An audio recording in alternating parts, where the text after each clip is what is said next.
When this was announced, I was a very happy boy, but as you know, I wasn't sure if I really needed to upgrade, and also wondered how the pricing would be, even though Fujifilm's general manager told me personally I'd be pleasantly surprised. A few months later it was delivered to my house, and yep, I've been smiling ever since, albeit mostly under lockdown.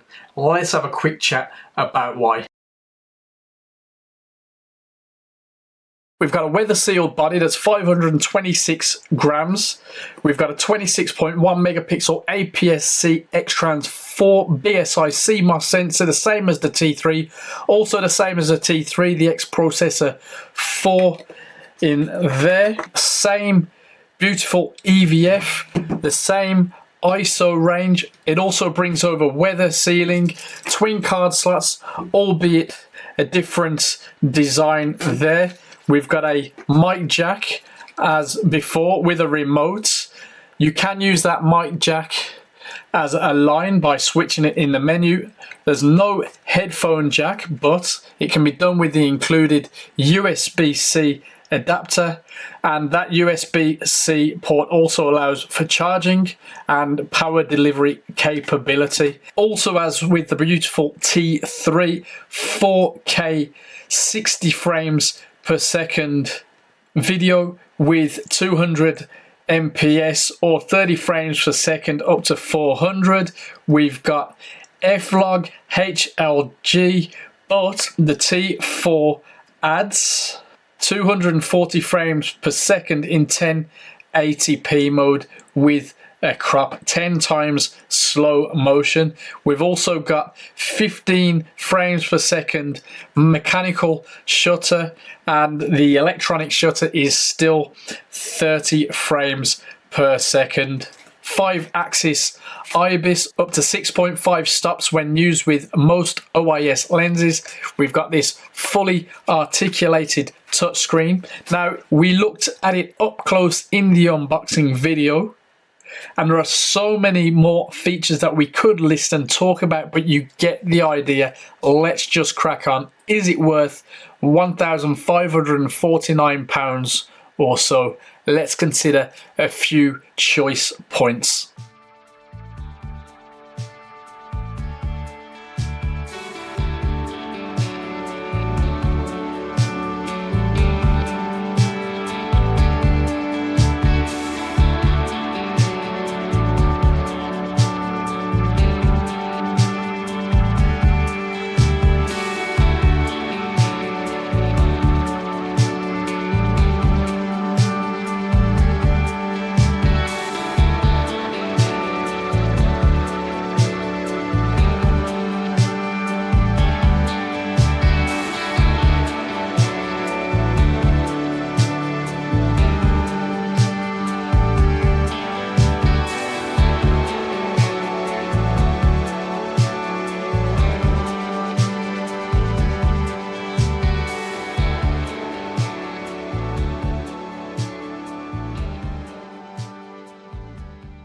Firstly, I have to emphasize that the X-T3 that I'm shooting with now is very much alive. It's still on sale at the time of recording, and it will be super capable for many years. So if this isn't the upgrade for you, then it's all good.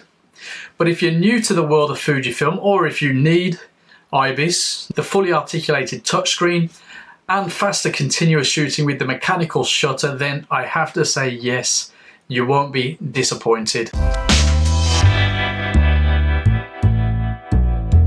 Now, the way the internet works these days, there will always be the fanboys and the "my Sony is better" brigade.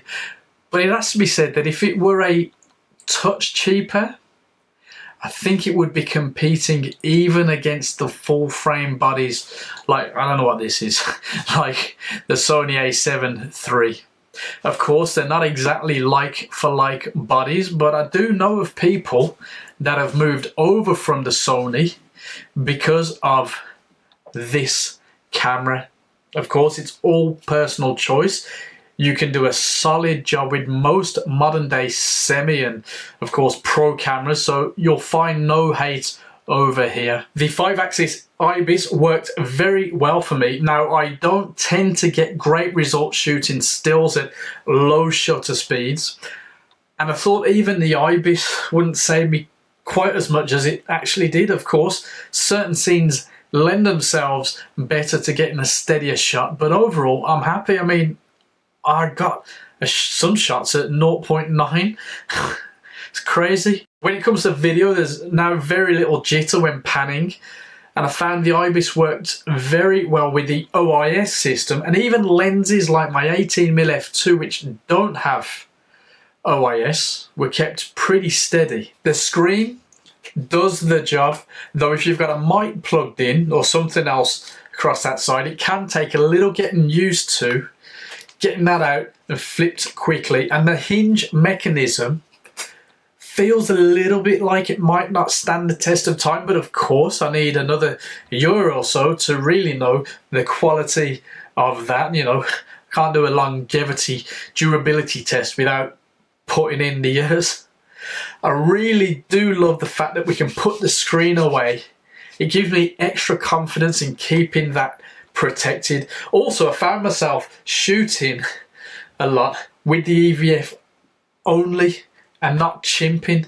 It's a pretty liberating option that the X Pro 3 owners know all too well. Now, I don't get on so well with the touchscreen when it comes to operating the movie controls. For me, it doesn't quite respond well enough. And for the most part, I'm happy to just do it manually using the dials on the camera. Call me old-fashioned, but that's my preference. I guess it's nice that we have the option for the touchscreen, and you might get on with it a lot better than me. It does take some getting used to using the screen in stills mode, but it's not a deal breaker for me. It's actually very useful, and I found myself using some very different shooting angles, viewing angles, that I couldn't have achieved otherwise. And of course, we've got a newer, larger capacity battery, which is very welcome. Honestly, when I work, I'll take a load of spares with me anyway, and I'm good.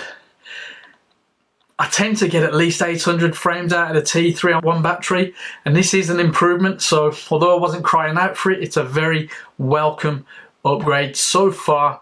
Of course, it hasn't let me down. If you've used a T1, 2, 3 for any decent lengths of time, you'll notice a difference when you get your hands on this thing, but it's not enough to put you off at all. The weight is well balanced, especially with a medium-sized lens, and it's worth it for what the camera packs in. The grip is a tad bigger, which is good for me. Naturally, if you've not had your hands on one of these bodies before, you need to get your hands on it to see if it works well for you.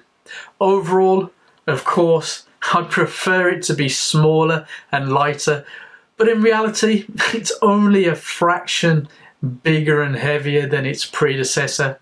It's still that solid, top quality feeling camera that we've come to love, even if some of you hate the fact that it says, hidden away, made in China. Another personal preference is the change to a stills movie dial. Personally, I didn't use a photometry dial nearly as much as I used this dial, so I'm happy with that.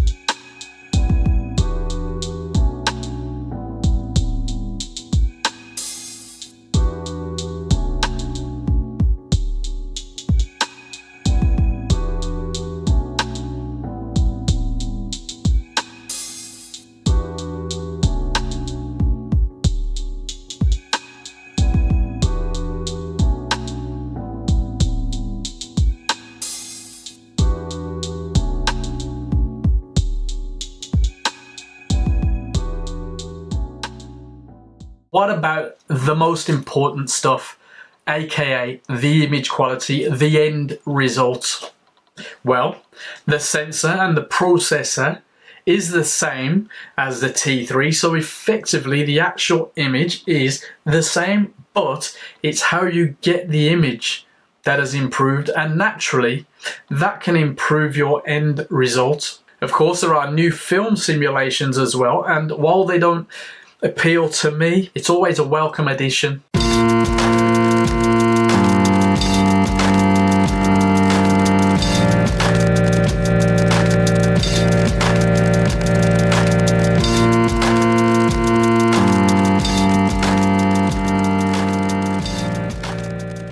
Improved autofocus software is noticeable and it works very well, and combined with the IBIS it makes for an improved end result experience, but not necessarily a mind-blowing change. For that reason, I still say the T3 is a solid buy if you don't need the new features of the T4.